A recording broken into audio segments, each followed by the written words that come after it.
Boa noite, meus irmãos e minhas irmãs. Boa noite, família da Igreja Cristã Nova Vida. Mais uma quinta-feira e nós temos a oportunidade de estarmos reunidos para este nosso culto de oração e pregação da palavra. E como você bem sabe, neste formato, às 19h30, nos reunimos em uma sala virtual de oração e agora eu convido você a abrir a sua Bíblia para nós meditarmos na palavra do Senhor. O texto para a exposição desta noite é a primeira carta do apóstolo Paulo aos Coríntios, no capítulo de número 2. Primeiro aos Coríntios, capítulo de número 2, é o texto para a nossa meditação nesta noite. Primeira carta aos Coríntios, capítulo de número 2, assim nos diz a palavra do Senhor. Eu mesmo, irmãos, quando estive entre vocês, não fui com um discurso eloquente, nem com muita sabedoria para lhes proclamar o mistério de Deus, pois decidi nada saber entre vocês, a não ser Jesus Cristo e este crucificado. E foi com fraqueza, temor e com muito tremor que estive entre vocês. Minha mensagem, minha pregação não consistiram em palavras persuasivas de sabedoria, mas consistiram em demonstração do poder do Espírito, para que a fé de vocês não se baseasse na sabedoria humana, mas no poder de Deus. Entretanto, falamos de sabedoria entre os que já têm maturidade, mas não da sabedoria desta era ou dos poderosos desta era que estão sendo reduzidos a nada. Ao contrário, falamos da sabedoria de Deus, do mistério que estava oculto, o qual Deus preordenou antes do princípio das eras, para a nossa glória. Nenhum dos poderosos desta era o entendeu, pois se o tivessem entendido, não teriam crucificado o Senhor da glória. Todavia, como está escrito, olho nenhum viu, ouvido nenhum ouviu, mente nenhuma imaginou o que Deus preparou para aqueles que o amam. Mas Deus o revelou a nós por meio do Espírito. O Espírito sonda todas as coisas, até mesmo as coisas mais profundas de Deus. Pois quem conheceu os pensamentos do homem, a não ser o espírito do homem que nele está? Da mesma forma, ninguém conhece os pensamentos de Deus, a não ser o Espírito de Deus. Nós, porém, não recebemos o Espírito do mundo, mas o Espírito procedente de Deus, para que entendamos as coisas que Deus nos tem dado gratuitamente. Delas também falamos, não com palavras ensinadas pela sabedoria humana, mas com palavras ensinadas pelo Espírito, interpretando verdades espirituais para os que são espirituais.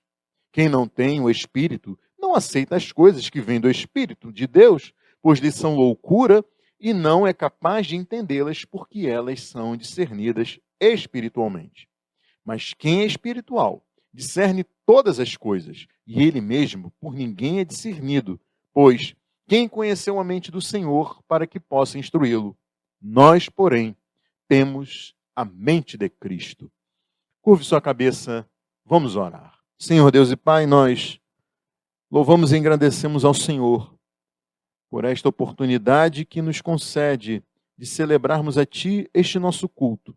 Nos valendo desta ferramenta que está ao nosso alcance, pedimos que o Teu Espírito possa falar conosco nesta noite, Senhor, ministrando aos nossos corações a Tua palavra, abrindo o nosso entendimento e abrindo o nosso coração, para que nós possamos não só compreender, como também reter os ensinos aqui expostos pelo Teu servo, o apóstolo Paulo, usado, inspirado por Ti, ó Santo Espírito, para que estes ensinos fossem registrados e nós, hoje, pudéssemos aplicá-los nessa nossa série de pregações, de mensagens. Fala conosco, ó Deus Todo-Poderoso, e revela-nos a Cristo Jesus. Nós pedimos isso em nome do Senhor. Amém e amém. Meus irmãos, minhas irmãs, nós estamos prosseguindo nesta série de mensagens que pretende tratar sobre a batalha pela fé, uma vez por todas confiada aos santos, como escreveu Judas em sua carta. O propósito é esclarecer o que é o verdadeiro evangelho e como este conhecimento deve nos ajudar a identificar o falso evangelho, conforme o apóstolo Paulo registrou, escreveu nas suas cartas aos Gálatas e aos Colossenses. O objetivo é que não sejamos enfeitiçados por uma forma e pelo conteúdo de um discurso que vai ao encontro das nossas ganâncias, enquanto despreza a centralidade de Cristo, distorce a natureza de Deus, ignora o poder do Espírito Santo e falseia o real problema humano. Como escreveu o profeta Jeremias, hoje, e aplicando aos dias de hoje há versões de falsos profetas e sacerdotes que aplicam água e sopram sobre as feridas abertas na alma das pessoas, enquanto dizem, vai tudo bem, quando na verdade tudo vai mal. Pregadores que aplicam curativos superficiais para a ferida mortal na alma dos seus ouvintes e os enganam com falsas promessas de paz, quando não há paz verdadeira e duradoura nas suas palavras. E isso se desenrola em um cenário onde pregadores e ouvintes são todos gananciosos. Pregadores e ouvintes rejeitam as advertências daqueles que proclamam um retorno aos antigos caminhos, um retorno ao bom caminho, um retorno ao verdadeiro evangelho. Pregadores de um falso evangelho que nem sequer coram de vergonha diante de tamanho engano e evidente distorção da verdade nos seus discursos tão emotivos. Verdadeira paz, meus irmãos e minhas irmãs, que só pode ser encontrada no evangelho de Jesus Cristo, nesse antigo caminho, nesse bom caminho. Descanso para a alma que só pode ser encontrado naquele que é manso e humilde de coração, naquele cujo jugo é suave e cujo fardo é leve. Até aqui, nós vimos as bases que nos ajudarão a questionar a chamada teologia do coaching. E eu escolhi para esta noite o trecho da primeira carta do apóstolo Paulo aos Coríntios, que foi lido no início desta mensagem para mostrar como que a postura e o discurso do apóstolo se diferenciam da postura e do discurso dos pregadores dessa teologia do coaching. Nós veremos as diferenças entre o fundamento da teologia do verdadeiro evangelho pregado pelo apóstolo Paulo e o fundamento da chamada teologia do coaching. Também nós veremos que os propósitos do apóstolo Paulo eram muito diferentes dos propósitos dos pregadores da teologia do coaching nos nossos dias. O que fica claro na declaração do apóstolo Paulo, logo no versículo 2, desse capítulo 2 que nós lemos, quando ele afirma, pois decidi nada saber entre vocês, a não ser Jesus Cristo e este crucificado. Ou, como registra uma tradução para este versículo 2, decidi a falar só de Jesus Cristo e de sua morte na cruz. Meus irmãos e minhas irmãs, percebam qual foi a postura adotada pelo apóstolo Paulo ao pregar o evangelho em Corinto. Venha comigo e veja aí como o que registra o capítulo 1, o versículo de número 17. Veja aí, versículo 17 do capítulo de número 1. O apóstolo registra, pois Cristo não me enviou para batizar, mas para pregar o evangelho, não, porém, com palavras de sabedoria humana, para que a cruz de Cristo não seja esvaziada. Outras traduções para este versículo registram que o apóstolo Paulo anunciou o evangelho não com palavras de sabedoria humana, para que a cruz de Cristo não perca o seu poder, para não esvaziar o significado da cruz de Cristo. Então, o apóstolo Paulo teria registrado isso com o seguinte sentido: Cristo não me enviou a batizar, mas sim para pregar o evangelho, e até minha pregação parece pobre, pois não recheio meus sermões com palavras profundas e ideias de grande efeito, por medo de diluir o poder grandioso que há na mensagem simples da cruz de Cristo. Não que Paulo tivesse qualquer problema com o batismo, e ele, assim como outros, entregava isso para seus discípulos e para os presbíteros e pastores nas igrejas pelas quais ele passava e pregava. Mas o que ele deixa claro é que ele não recheava seus sermões com palavras profundas e ideias de grande efeito por medo de diluir o poder grandioso que há na mensagem simples da cruz de Cristo. A ideia é a de que o apóstolo Paulo não usou de artifícios de linguagem ou da ostentação de uma sabedoria fundada nas áreas do conhecimento humano, como a filosofia e a retórica, para então pregar o evangelho. O apóstolo ele tinha apenas a mensagem da cruz de Cristo e nessa mensagem todo o significado e poder necessários e suficientes. Ele não se valeu de ideias geniais nem de palavras de efeito para não esvaziar nem diluir o poder imenso que há na simples mensagem da cruz de Cristo, meus irmãos e minhas irmãs. E novamente aqui no capítulo 2, no versículo 1, ele reforça isso ao registrar que pregou o evangelho sem se valer de um discurso eloquente, sem utilizar uma linguagem pomposa. Veja aí comigo. Eu mesmo, irmãos, quando estive entre vocês, não fui com discurso eloquente, nem com muita sabedoria, para lhes proclamar o mistério de Deus. O apóstolo Paulo não usou palavras empoladas, nem ideias pomposas para pregar o evangelho de Cristo. Bom, isso me leva a perceber que é possível pregar um falso evangelho, revestindo essa mensagem enganosa de palavras de sabedoria humana, de supostas ideias geniais e palavras de efeito que provoquem reações nos ouvintes, por meio de um discurso bem elaborado e de uma linguagem toda especial, ao ponto de tudo soar aos ouvidos das pessoas como um encantamento, como um feitiço para os ouvintes dessa pregação tão enganosa. Esse discurso, meus irmãos e minhas irmãs, discurso empolado, elaborado e encantador, mas empobrecido do verdadeiro poder que há na mensagem da cruz de Cristo. Então, na pregação deste falso evangelho, há muitas coisas que cintilam, que brilham aos nossos olhos, porém que quase nada há do significado e do brilho que emana da cruz de Cristo. É um falso evangelho na medida que a mensagem que é proclamada, a mensagem da morte redentora de Jesus Cristo na cruz, ela perde o seu significado.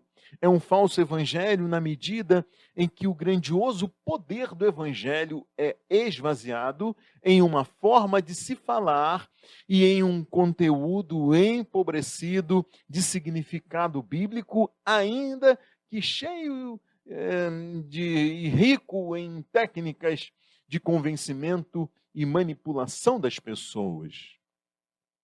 Vejam, nesse momento eu acabei de descrever exata e precisamente o que os pregadores da teologia do coaching fazem nos seus discursos, meus irmãos e minhas irmãs.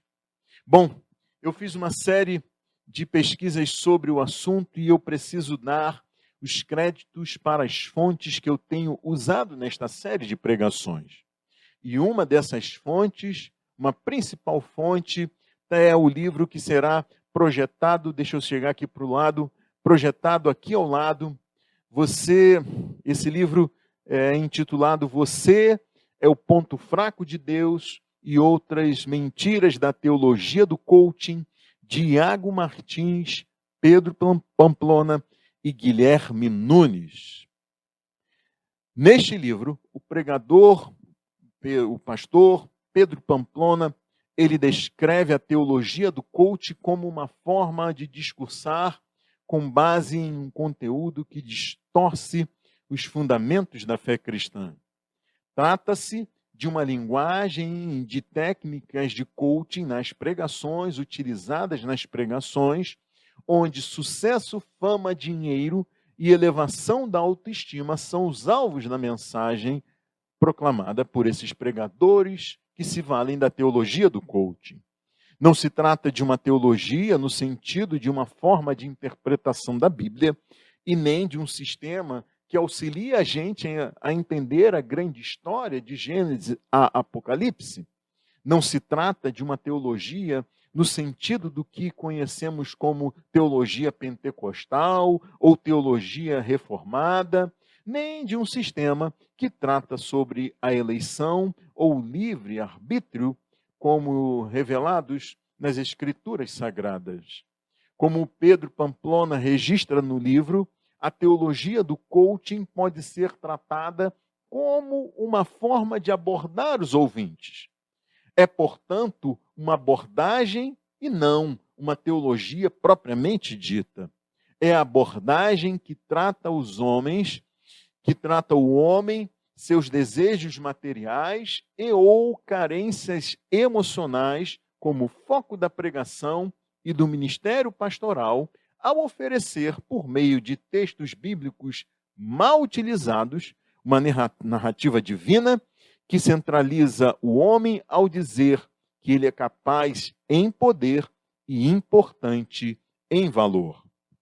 Há pregações nas quais é perceptível o conteúdo, a retórica, o ambiente, o fundo musical que acompanha a pregação e a edição do vídeo, tudo isso feito para sensibilizar e para suprir as carências emocionais do público ouvinte.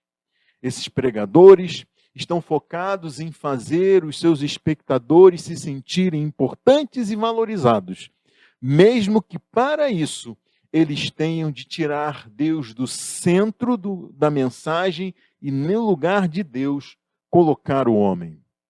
São pregações antropocêntricas, ou seja, que têm o ser humano como centro, em vez de cristocêntricas, ou seja, que têm Cristo como centro das suas mensagens. Semana passada eu defini e descrevi o que é o coaching, me valendo das informações que estão publicadas na internet pelo Instituto Brasileiro de Coaching. Nós vimos que o coaching é uma palavra que vem do inglês e que pode ser traduzida como treinamento. Vimos que há um profissional que conduz o processo de coaching e que é chamado de coach, palavra que significa, que pode ser traduzida como treinador.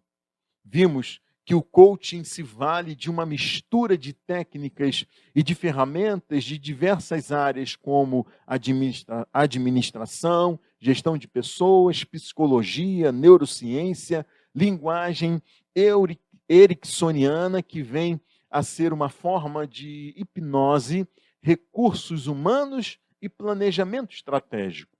O propósito do coaching, ou seja, desse programa de treinamento, é utilizar uma mistura de técnicas para que as pessoas treinadas pelo coach, que é o treinador, essas pessoas alcancem muito mais rápido e muito mais eficazmente o objetivo das suas vidas. O coaching tem a pretensão de servir como meio para que as pessoas conquistem grandes e efetivos resultados o mais rápido possível. E promete fazer isso promovendo o aumento da autoconfiança e a quebra das crenças limitantes das pessoas que estão ali em treinamento, dos clientes deste coach, deste treinador. As pessoas terão pleno conhecimento de suas habilidades e se tornarão capazes de atingir o potencial máximo nas mais diversas áreas de relacionamento e atuação profissional, alcançando então as suas metas de sucesso, de realização, de paz, alegria, equilíbrio físico e espiritual. Dessa forma, as pessoas treinadas desenvolverão suas habilidades e competências elas identificarão os seus pontos de melhoria, vencerão as suas limitações, definirão seus resultados mais desejados nas mais diversas áreas da vida, seja pessoal, profissional, financeira, social, familiar, física ou espiritual. E considerando o tempo no qual nós vivemos, o coaching ele se torna algo muito atrativo e as suas promessas se tornam muito atraentes para muitos que ouvem falar da aplicação de suas técnicas. Meus irmãos e minhas irmãs, nós vivemos em uma sociedade acelerada, onde não temos tempo a perder com longos textos, com pensamentos profundos demais, com a busca de informações, e nós queremos resultados rápidos, alcançados no menor tempo possível. Vivemos em uma sociedade exibicionista, onde as pessoas se valem das redes sociais para mostrar o quão realizadas, felizes, vencedoras e capazes de grandes realizações elas são. Uma sociedade de um pensamento, de um positivismo constante, proclamado, propagado e divulgado pelos mais diversos meios.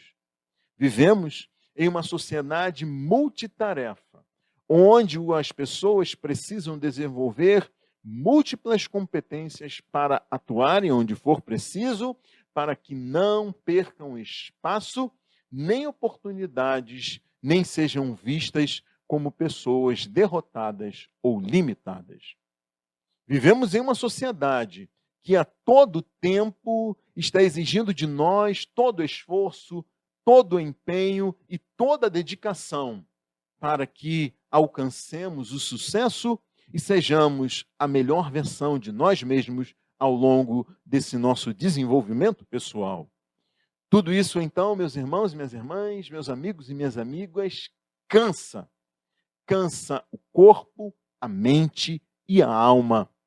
Faz de nós pessoas estressadas, doentes, inquietas, irritadas e impacientes. Se queremos fazer tudo de forma acelerada, isso nos levará à hiperatividade com falta de foco e atenção.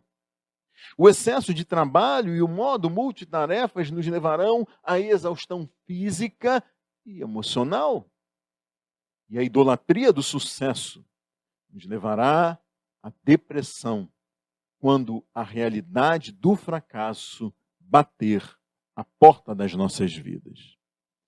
E daí não é surpresa que sejam mais e mais comuns os casos de depressão, de transtorno de déficit de atenção com hiperatividade, conhecido pela sigla TDAH. Também da síndrome de burnout, palavra do inglês que pode ser traduzido como queimar por fora. Nesse sentido, isso vem a ser uma queima de dentro para fora e que descreve bem o quadro da pessoa que chegou ao esgotamento físico e emocional, dada a exaustão promovida pelas pressões do ambiente de estudos, trabalho, relacionamentos sociais e familiares. Por exemplo, com relação à síndrome de burnout, a página na internet do Ministério da Saúde informa que os sintomas são cansaço excessivo, físico e mental, dor de cabeça frequente, alterações no apetite, insônia, dificuldades de concentração, sentimentos de fracasso e insegurança, negatividade constante, sentimentos de derrota e desesperança, vejam vocês, sentimentos de incompetência, alterações repentinas de humor, isolamento, fadiga, pressão alta, dores musculares, problemas gastrointestinais, alterações nos batimentos cardíacos. Agora pensem em quantas pessoas, crentes ou não crentes, relatam sentir esses sintomas. Talvez você que está agora me ouvindo sinta coisas como estas. Daí vem alguém e diz para você: olha, você conhece o coaching? E daí essa pessoa apresenta para você uma solução milagrosa para praticamente tudo na sua vida, desde o emagrecimento a uma vida mais feliz no casamento, uma vida um sentido mais, um sentido melhor para a sua vida, uma alimentação mais saudável, desde uma alimentação mais saudável à prática de exercícios físicos mais eficazes, até a conquista dos seus sonhos de alegria, sucesso, realização, reconhecimento pessoal pelas demais pessoas e prosperidade. E mesmo que a vida prove que não é possível conquistar todos os seus sonhos, sonhos que você se acha merecedor deles, sonhos que você se acha merecedora deles, há sempre um consolo emocional e uma motivação para novas e outras tentativas. E daí, o coaching se revela como o veneno que adoece a alma e, ao mesmo tempo, o remédio que promete a cura. O pior é que alguns pregadores e igrejas perceberam que almas estão doentes pela idolatria do sucesso, pelo desempenho e essa positividade que se revela como tóxica. Entretanto, em vez de oferecerem o bom e tradicional evangelho bíblico, em vez de se voltarem ao antigo e bom caminho que traz verdadeiro descanso à alma, em vez disso, esses pregadores e essas igrejas estão alterando a mensagem divina para proclamarem um outro evangelho que é emocional e antropocêntrico. Pessoas, então, quebradas pela idolatria do sucesso, do desempenho e da positividade, desejam ouvir constantemente que são importantes e capazes, desejam ser afagadas e incentivadas. E é nesse ambiente que a teologia do coaching substitui o remédio que arde pela água com açúcar. Como consequência trágica, nós temos uma pregação que não produz convertidos, antes produz pessoas dependentes. Pregadores da teologia do coaching lotam igrejas, auditórios e estádios com gente gananciosa, viciada em um estilo de vida que as levará à morte da alma e mais tarde do corpo. Ou melhor, pessoas que estão mortas em seus pecados, pensando que estão vivas quando são enfeitiçadas pelo falso evangelho por trás dessa teologia ou envolvido nessa teologia do coaching. Pregadores da teologia do coaching e membros de igrejas que aderiram ao coaching ouvem essas advertências que eu estou lhes dizendo aqui nesta noite e desdenham de tudo isso. A essas pessoas, então, eu digo o que escreveu o apóstolo Paulo aqui no capítulo 1, no versículo 18, da primeira carta aos Coríntios, veja aí comigo. Pois a mensagem da cruz é loucura para os que estão perecendo, mas para nós que estamos sendo salvos é o poder de Deus. Meus irmãos e minhas irmãs, nós devemos dar toda atenção ao que o apóstolo Paulo escreveu aqui no capítulo 2, dos versículos 4 e 5. Veja aí comigo. Minha mensagem e minha pregação não consistiram em palavras persuasivas de sabedoria, mas consistiram em demonstração do poder do Espírito, para que, versículo 5, a fé que vocês têm não se baseasse na sabedoria humana, mas no poder de Deus. Quantos pregadores que se apresentam como coaches e se valem das mesmas técnicas do coaching, das mesmas técnicas, das mesmas ferramentas, dos mesmos conhecimentos utilizados pelo coaching, e fazem isso travestindo essas ferramentas, técnicas e conhecimentos com uma mensagem, o que se vale de versículos bíblicos, travestem isso de cristianismo utilizando textos bíblicos muito mal interpretados e muito mal aplicados, meus irmãos e minhas irmãs, quando revestem esses princípios cristãos com esse tipo de sabedoria humana despida do poder de Deus e do poder do Espírito de Deus.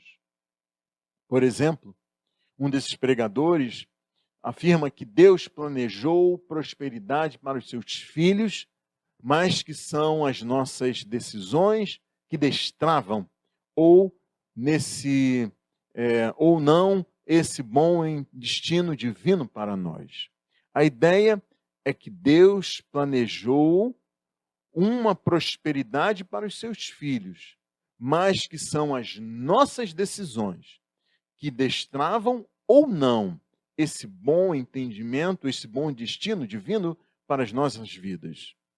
Ele compara Deus com um pai humano que traça planos maravilhosos para os seus filhos, mas que não tem o controle sobre o poder de decisão desses filhos. Dessa forma, assim como por meio das técnicas de coaching, as pessoas são treinadas a identificar e a quebrar suas crenças limitantes e são ensinadas a tomar passos que as levarão à conquista dos seus objetivos.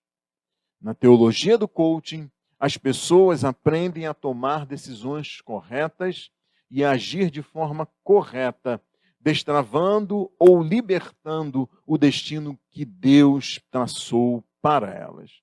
As ferramentas do coaching e as decisões corretas são os meios para que as bênçãos de Deus sejam destravadas pelos crentes.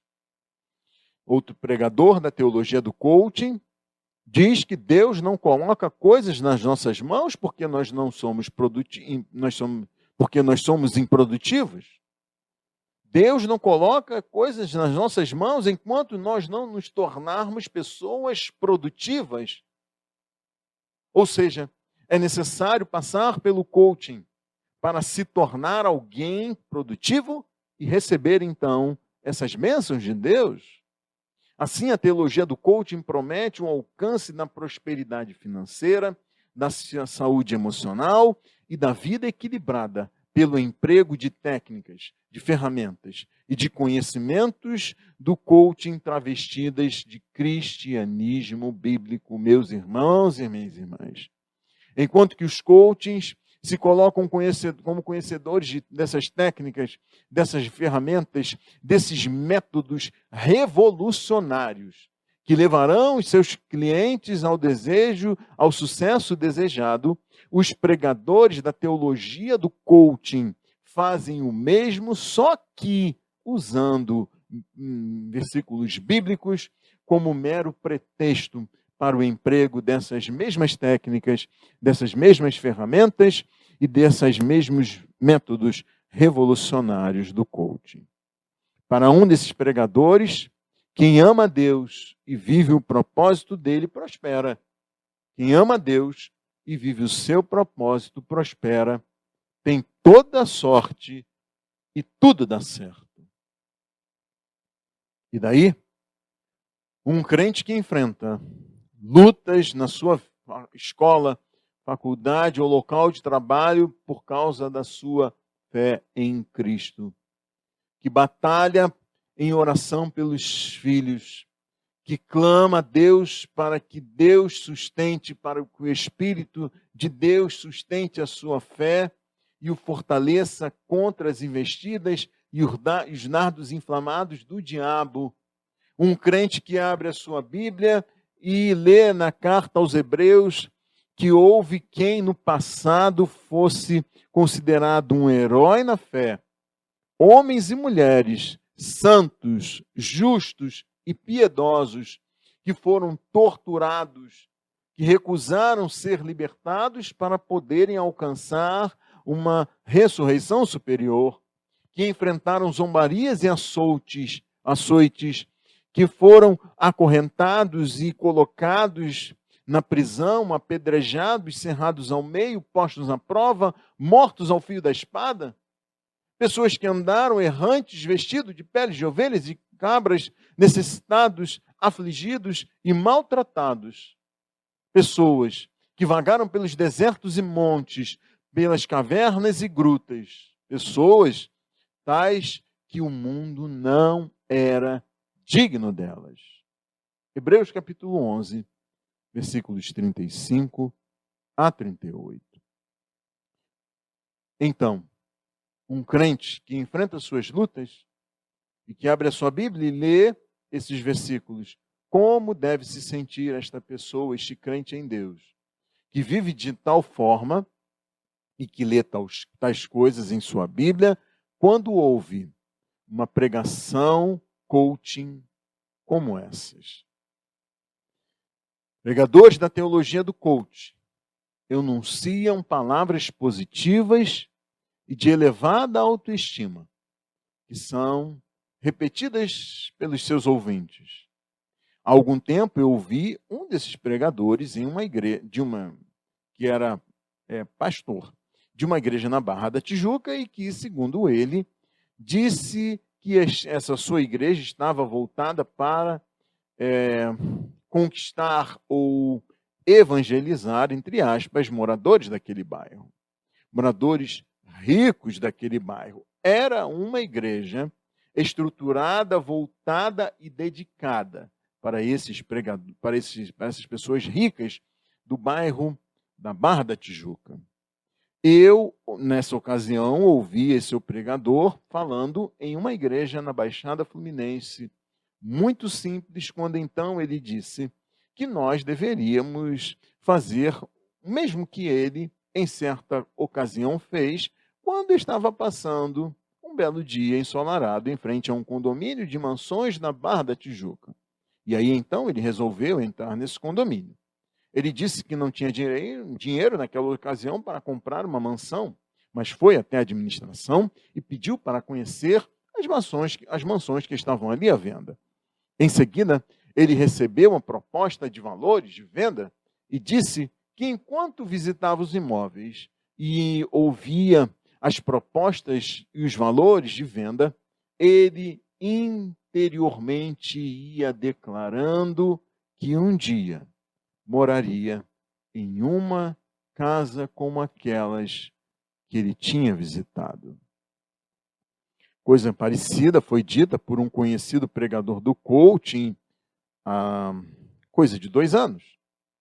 Ele disse que é necessário ativar as coisas que a gente já possui, de tal modo que se Deus te der uma visão, é porque o negócio existe. Se você não vê apenas, se você não vê, aprenda a exercitar a sua mente para que você comece a enxergar. Porque se a coisa existe, ela se tornará realidade. Se Deus te der uma visão, é porque o negócio existe. Se você não vê, então aprenda a exercitar sua mente para você começar a enxergar, porque se existe, você vai enxergar.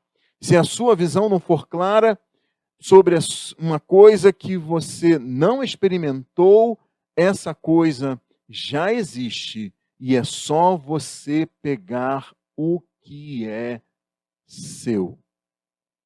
E isso é chamado de confissão positiva, algo tratado por coaches e pregadores da prosperidade como se fosse o exercício de fé pelo crente.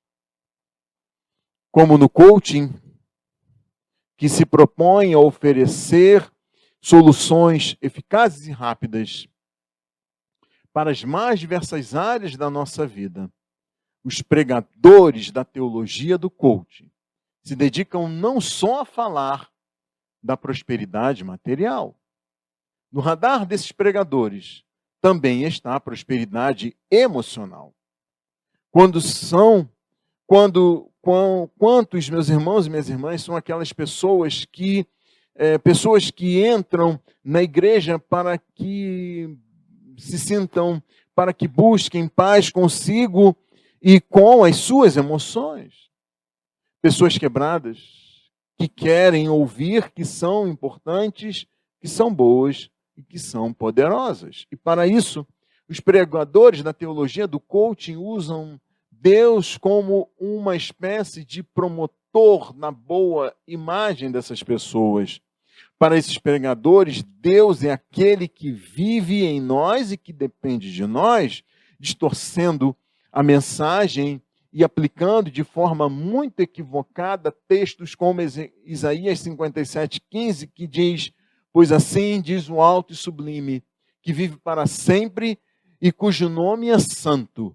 Habito no lugar alto e santo, mas habito também com um contrito e humilde de espírito, para dar novo ânimo ao espírito do humilde e novo alento ao coração do contrito.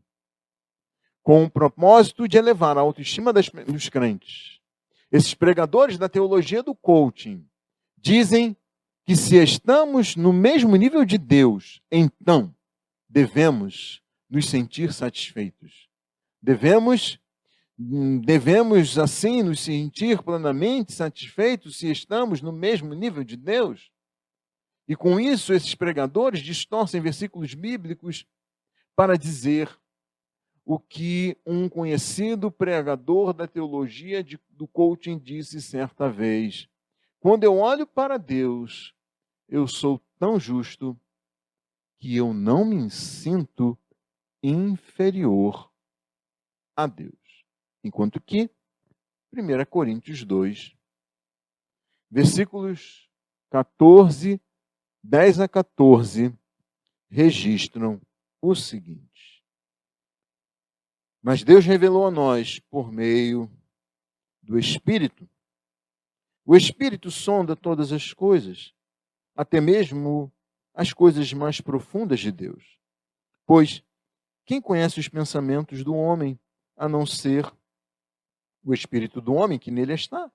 Da mesma forma, ninguém conhece os pensamentos de Deus, a não ser o Espírito de Deus.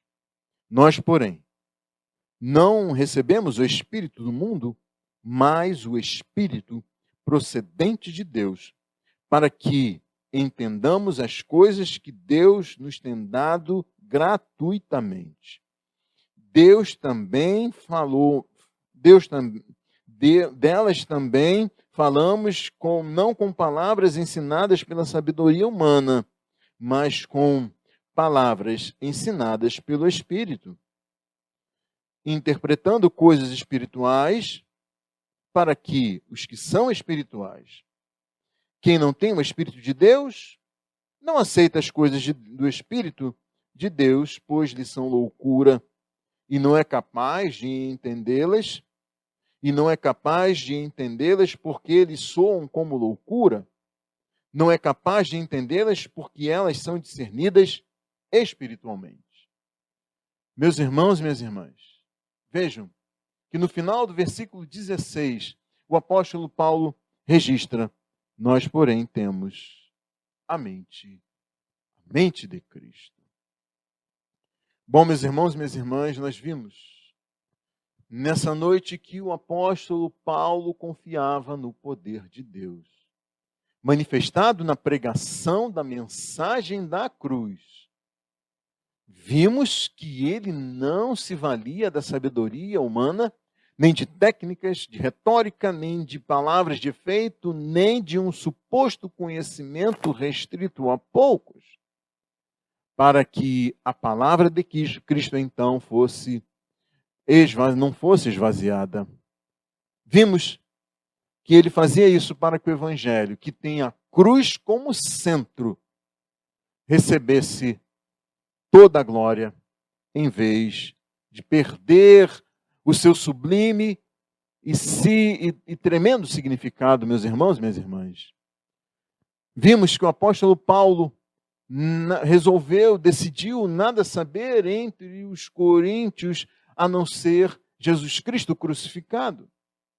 As pregações do apóstolo eram centralizadas em Jesus Cristo e na porta de Cristo, ainda que ele expusesse todas as Escrituras e tratasse dos mais diversos aspectos e temas da vida. Como vimos, neste final da pregação, meus irmãos e minhas irmãs, somente quem tem o Espírito de Deus,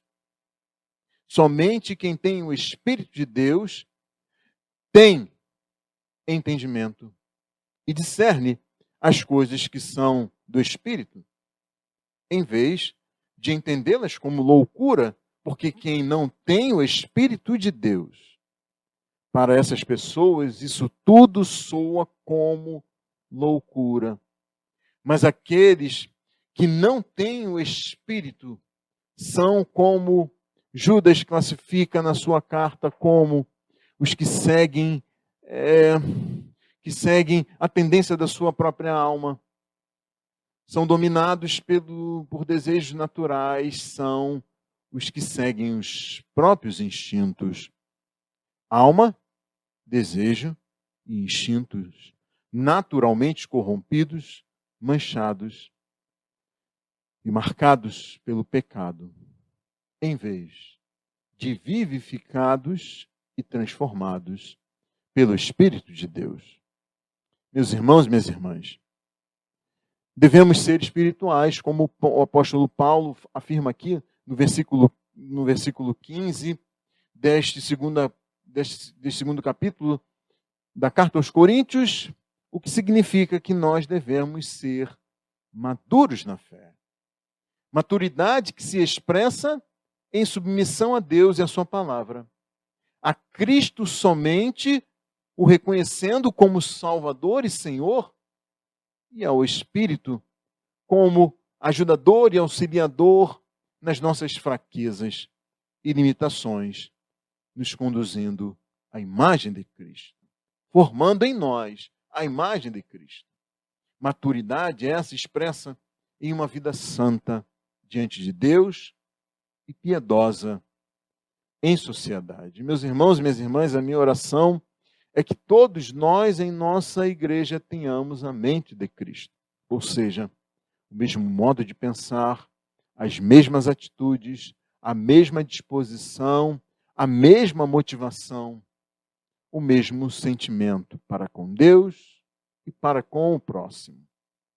O que fez Jesus Cristo deixar a sua glória, se fazer homem, viver entre nós a fim de servir e não de ser servido. A minha oração é que você, meu amigo, minha amiga, que está quebrado, ferido em seu corpo, em sua alma e em sua mente, perceba que Cristo pode lhe conceder cura e descanso para a sua alma. Verdadeiro descanso para a sua alma. Por isso eu convido você a ir a Ele. Por meio de uma oração em arrependimento e fé. O reconhecendo como Salvador e Senhor da sua vida. Seu maior problema, saiba, não é a sua falta de reconhecimento pelos outros. Não é a sua falta de sucesso. Não é a sua falta de realização da vida. Na vida não é e não são as pessoas com quem você convive.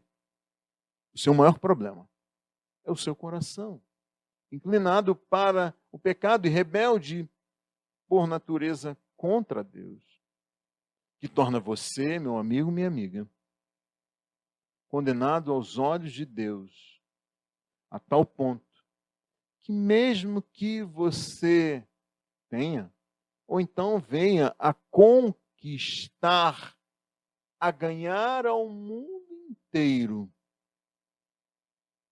sem Cristo, ainda que você realize todos os seus sonhos, sem Cristo a sua alma está à míngua. Sem Deus, Sem Cristo, a sua vida está perdida e você continua condenado diante dos olhos de Deus. Por isso, nessa noite eu convido você e digo: arrependa-se e creia hoje mesmo no Evangelho. Curve sua cabeça, vamos orar. Senhor Deus e Pai, nós te louvamos e te agradecemos por esta noite. Bendizemos o teu nome pela tua palavra e pedimos que a tua graça nos auxilie, Senhor. Que a tua graça nos leve aos teus pés, que o teu Espírito nos leve à tua presença santa, sublime, maravilhosa, ó Deus, para que encontremos, por meio da cruz de Cristo e somente em Cristo, ó Senhor, pleno significado, total satisfação para as nossas vidas, a despeito das lutas e dos enfrentamentos que teremos nesta vida. Deus eterno e todo-poderoso, que encontremos em Ti plena alegria e satisfação. Em nome de Jesus, é o que nós pedimos. Amém e amém. Meu irmão, minha irmã, meu amigo, minha amiga, tenha uma excelente noite e uma boa semana. E até a semana que vem, se assim nos Deus nos permitir.